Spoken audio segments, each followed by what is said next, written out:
All right, ladies and gentlemen, 7th grade boys and girls, this is your 7th grade economics teacher, Mr. Duncan speaking, and I'm here to rock your world.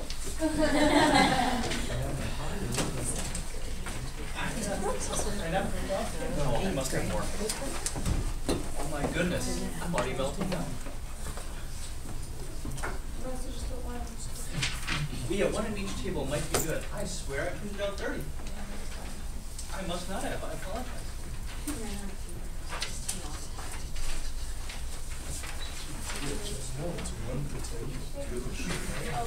At least one. At least one bag. Keep it. And we're going to go about a 7th grade-ish, maybe 6, maybe 8, but hopefully 7th grade unit on economics. There's a little pop quiz. If you could, please, on the left-hand side of your paper, you're going to notice a bunch of mascots. I know it's going to be very difficult, but can you please match them up with the appropriate company that they represent? Super duper hard. Well, I figure out how to how to fight. Yep, that's what the M on the cat stands for. Okay. Yes. Oh man. What did I say? No way. Come down off that high.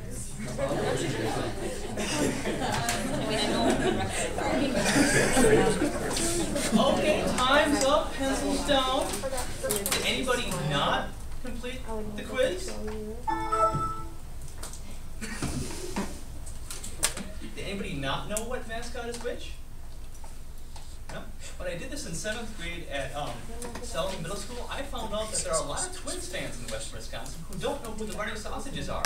I was amazed. Does anyone not have any trouble with that? Yes, Claire. I didn't know who they were. I used deductive reasoning. Deductive reasoning, even better. Okay. Yeah. That's my point is we're not actually struggling with what a mascot is. We all intuitively know what the mascot is. For example, Alex, do me a favor. Yeah. Do you know what kind of shoe this is? It's a Nike. How do you know that? There's not Nike printed down here. It's the swoosh. Yeah, so ladies and gentlemen, boys and girls of all ages, we already know what a logo looks like, right? Is anybody else wearing some logos today? I mean, Sam, you're obviously a Wolverines fan, right?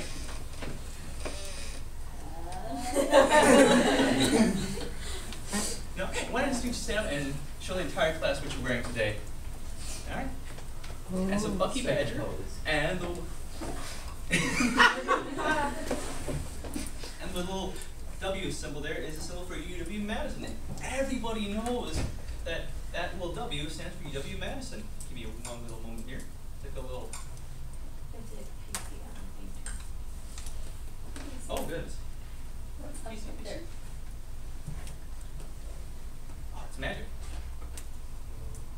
So, what I'm going to go over today is called Study Guide. So, on the other half of your paper, on the right-hand side, is what's normally called a content study guide. It's kind of like the most common type of study guide. And I'll talk about a few more at the end that might be more applicable to your non-social studies disciplines. So sometimes it might be worthwhile to just come out and do what's called, so you have 3 different kind of stages. You have a pre-study guide, kind of like a during study guide, and a post. I can spell. And so, say if I were to do a little 7th grade economics unit on advertising, we just did logos, And so I would say, class, let's all be active note takers, and let's all write down what definition of a logo is. So a logo is a symbol used to represent a company. And had I not messed up today, every one of you would have had your own little worksheet that you would have had for what I want you to know about a logo, that definition. And I have a few examples of logos. Does anybody know what logo this is for? Tell me, Ross? Pepsi. Pepsi. Okay. How about that one? Raise your hands, please. Yes, yes.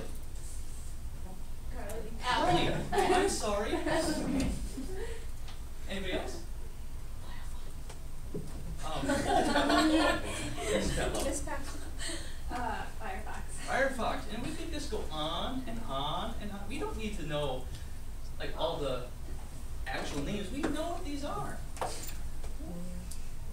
And so we can move on to the next definition, like a slogan, a catchphrase used by companies to be remembered. Anybody have a favorite slogan? Sam B. Yo quiero Taco Bell. Right. And? Are you good hands? Anybody know Nike's slogan off the top of their head? Just do it. Just do it. Yeah, you don't need to actually like learn that. You already know that. And so we got more slogans. Maybe she's born with it. Maybe. We keep going and going is the ultimate driving machine. BMW, okay. And think outside the bun. Subway. Oh. Taco Bell.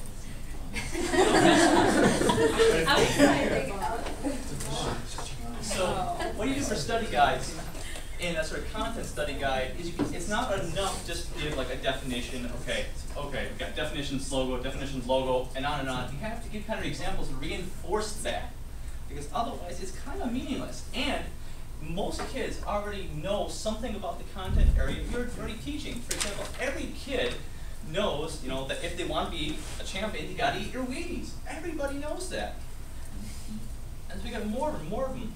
How about jingles? Anybody have a favorite jingle? I know mine. What?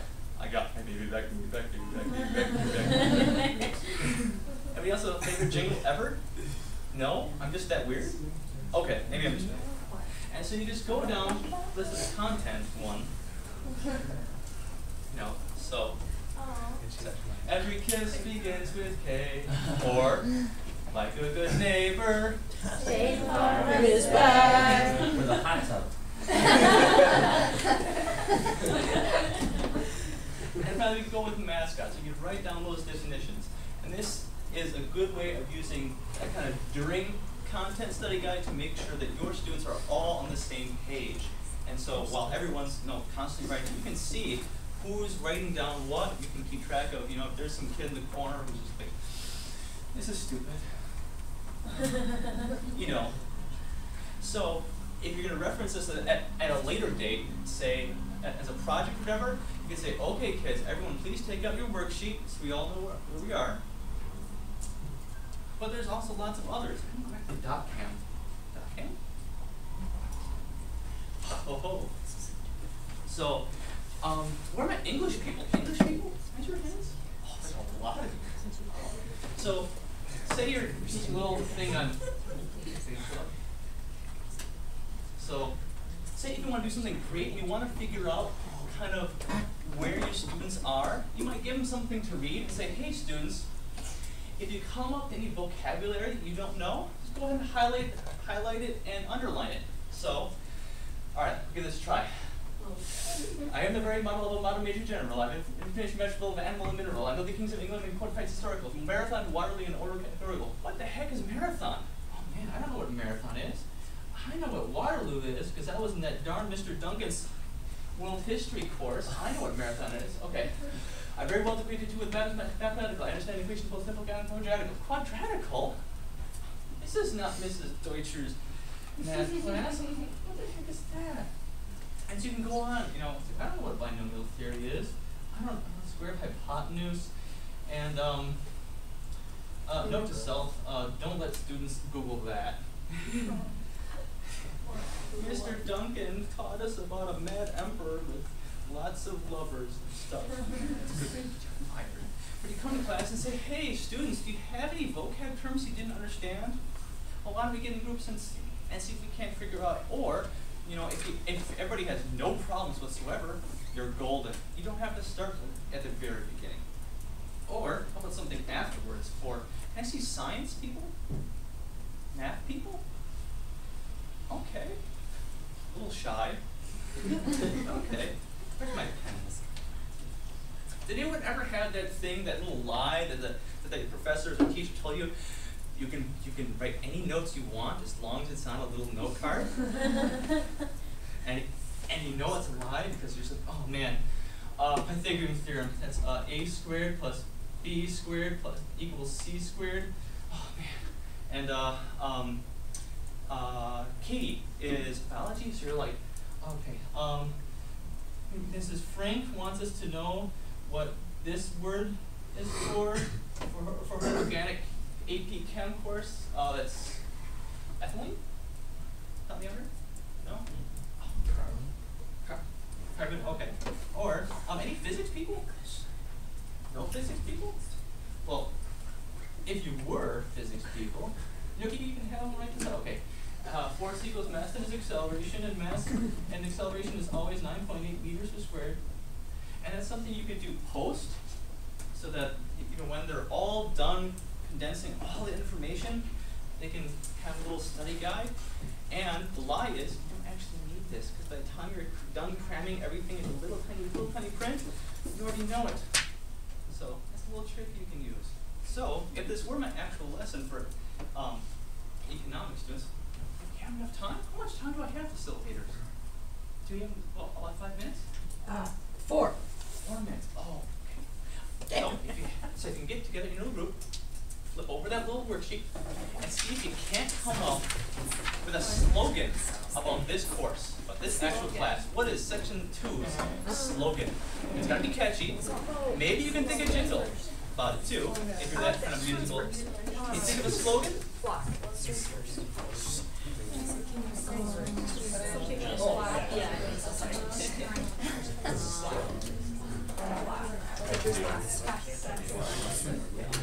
I like it.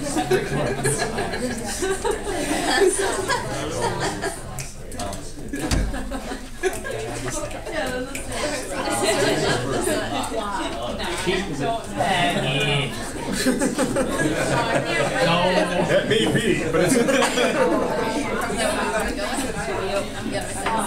Section 2 slogan. He doesn't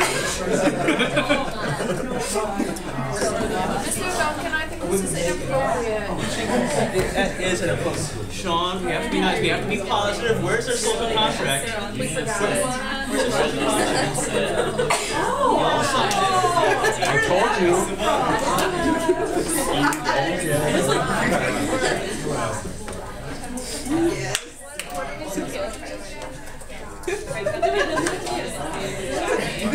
Brushing our teeth.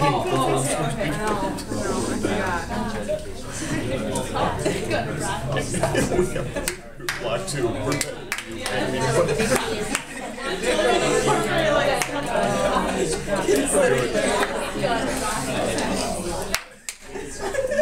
I gotta keep you down. No, like I feel like we're talking about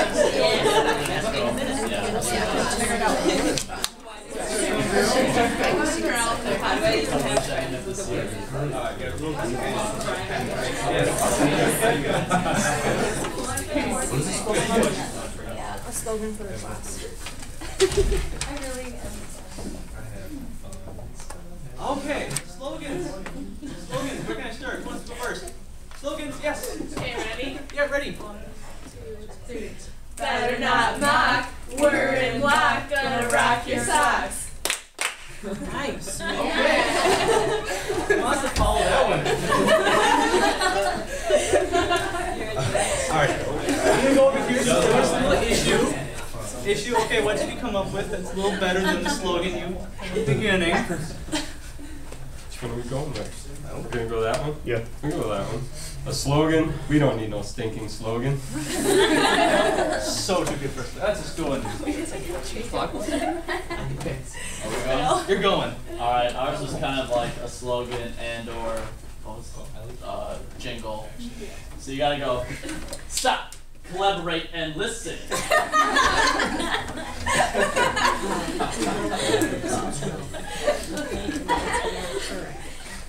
Alright. It's Ice Ice Baby, how could you not like that? Oh, we like it. Alright, how about this one? The ultimate building block. Ultimate building block. Teachers rock. Teachers rock. Oh.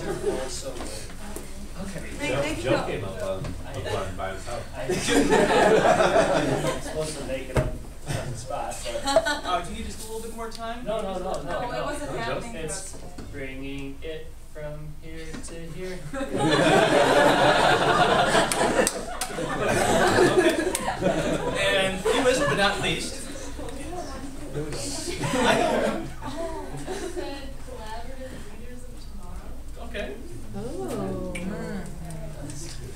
brevity is a virtue.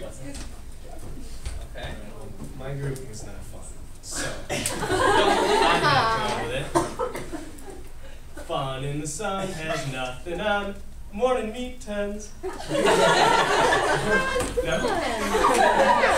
Nice. Okay. Alright, so to wrap everything up, because I'm sure I'm beyond time at this point, have any questions about study guides? If anything, you can think of them as worksheets, and it's possible to grade them. However, you run a little danger with that, because then if you're assigning a worksheet like that, kids might think that as homework rather than a tool they can use to study for something, or as a tool that you can use to focus their learning, to focus your instruction. So be careful with that. Okay.